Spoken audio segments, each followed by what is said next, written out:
Howdy everybody, hope you guys are doing well. Right now we're at the Flatirons. It's a nice little trail, getting ready for our Disney trip. So we have found that Disney trips require a ton of walking. On average for us, we walk between 8 and 12 miles a day. Some days we walk a little bit less, some days a little bit more. I think we've clocked in at up to 15 miles one trip. So we have come up with 5 tips for dealing with the massive amounts of walking and activity that you'll do on your Disney vacation. So tip number 1 is to prep walking. Start preparing for your massive amounts of walking ahead of time. So like today we're out, we'll probably do about 3 or 4 miles on this hike, I'm guessing. And it's just really great. I'm not intending to walk 8 to 10 miles plus at home because we'll do plenty of that on our vacation, but getting ourselves used to walking long distances is going to super help us when we get into the parks. Definitely.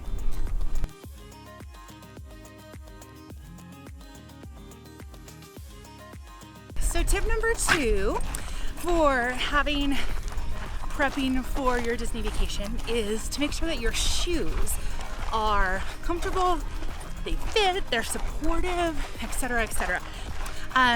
So on our honeymoon, I decided to wear cute sandals because I figured, it won't be that much walking. Yeah, big mistake. So what happened was I got blisters galore. So then we tried to look for moleskin or anything that we could in the park and found out that, oh goodness, they're really hard to find.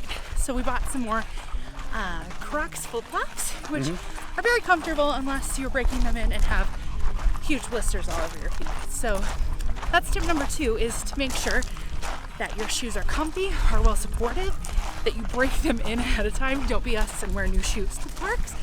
We've done that a time or 2 as well. That's not a good idea. No.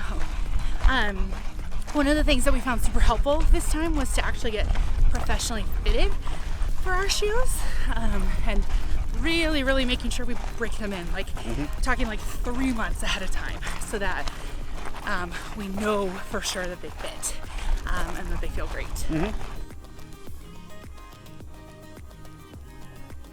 All right, so our next tip number 3 is to take lots and lots of water breaks.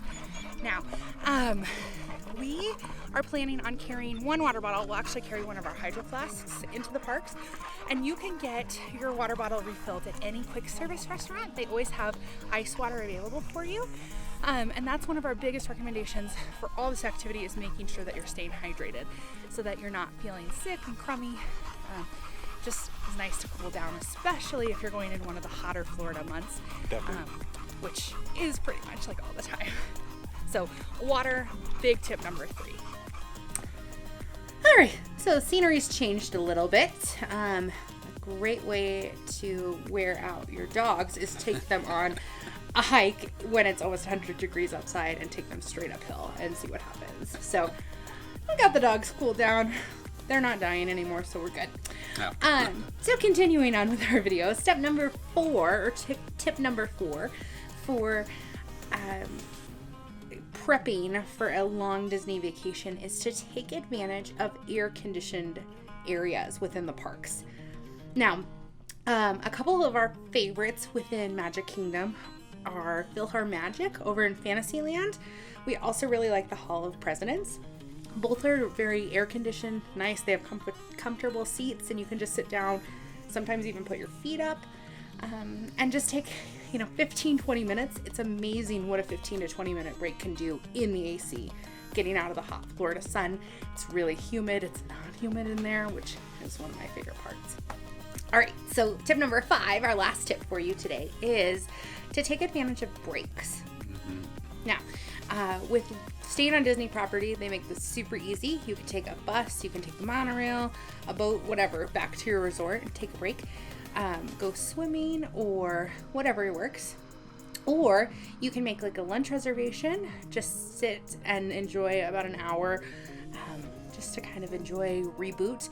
remember, it's not a sprint. It's definitely a marathon, especially for when you're there for days and days. Yeah. And so really being aware of scheduling those breaks and not going too hard too fast, because you'll definitely regret it later. So thanks for watching our video today. We hope you learned something new. If you wouldn't mind, go ahead and liking the video down below. Leave us a comment telling us which suggestion was your favorite, or what tips you found to help you in a Walt Disney World or other Disney vacation. And subscribe to our channel if you're new. Thanks for watching. Have a good day.